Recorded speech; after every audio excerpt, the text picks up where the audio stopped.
अस्सलाम वालेकुम दोस्तों, ड्रामा से मेरी बहू की आने वाली एक साथ बहुत दिलचस्प और धमाकेदार होती जा रही है। महानूर ने अब फैसला किया है कि वो ईमान से बदला ले, क्योंकि वो जानती है कि ईमान की वजह से ही शाहवीर उसको मंगनी पे अपने साथ नहीं लेके गया।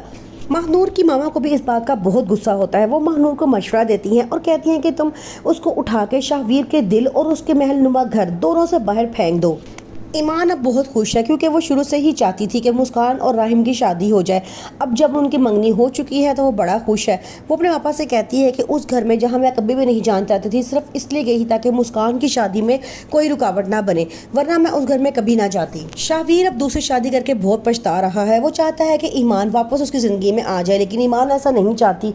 वो उसका कहना ये है कि इसने मुझे हर बुरे वक्त में अकेला छोड़ा है, अब ये किस मुँह से हमारे पास आएगा। अंबर की तबीयत अब आहिस्ता आहिस्ता ख़राब रहना शुरू हो चुकी है। वो आसिफ से कहती है कि मुझे ऐसे लगता है कि मैं आपको छोड़ के बहुत दूर चली जाऊंगी, जिस पे आसिफ से कहता है कि इस तरह के ख्याल अपने ज़हन में बिल्कुल भी मत लाया करो, तुम्हारे बगैर हमारा गुजारा नहीं है। अगर तुम्हें कुछ हो गया तो तुम मेरे बारे में सोचो, मेरा क्या बनेगा। आर्यन, जो महानूर की तमाम हकीकत जान चुका होता है, वो शाहवीर को बहुत समझाने की कोशिश करता है और कहता है कि तुम्हें उन औरतों का माजी पता है कि क्या है, कहाँ से उठा के तुमने उनको हमारे घर में बिठा दिया है, मुखलिस लड़की को तुमने छोड़ दिया है। आगे से वो कहता है कि मैं उसे मोहब्बत करता हूँ और मोहब्बत का मतलब होता है एतबार करना, मैं उस पर शक नहीं कर सकता। लेकिन आर्यन खामोश होकर वहाँ से चला जाता है और कहता है कि देखना, एक दिन वो तुम्हें उस जगह पे छोड़ के जाएगी जहाँ तुम्हें कोई नहीं मिलेगा। वक्त गुजरने के साथ साथ फबीहा की मामा की तबीयत और ख़राब होती जाती है। जब तक उनको इस हकीकत का नहीं पता था कि उनको इतनी बड़ी बीमारी है, वो बिल्कुल ठीक थी, लेकिन जब से उनको पता चला है कि उनको कैंसर है, उनकी तबीयत बिगड़ती ही जा रही है।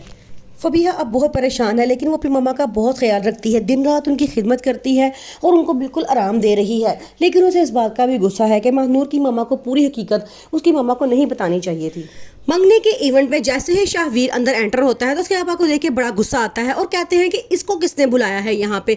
लेकिन उस वक्त आसिफ उनको बहुत समझाता है और कहता है कि फ़िलहाल ये मौका ऐसा है कि इसकी मौजूदगी बहुत ज़रूरी है, वरना लोग बातें करेंगे कि बड़ा दामाद क्यों नहीं आया। वो खामोश हो जाता है। वहाँ पे ईमान अंबर से कहती है कि मुझे पहली दफ़ा ज़िंदगी में मैं ऐसी बीवी हूँ जिसे अपने शोहर की मौजूदगी बहुत बुरी लग रही है। मैं नहीं चाहती थी कि मेरे किसी भी फंक्शन में वो आए, लेकिन अंबर कहती है कि रिश्तों बचाने के लिए बाज़ औक़ात बहुत कड़वे घून भी पीने पड़ते हैं। वो तुम्हारा शोहर है, इस बात से कोई इनकार नहीं कर सकता, इसलिए तुम्हारी बहन के फंक्शन में उसका होना लाजमी है, वरना लोग तुम्हें बातें करेंगे कि तुम्हारा हस्बैंड क्यों नहीं आया।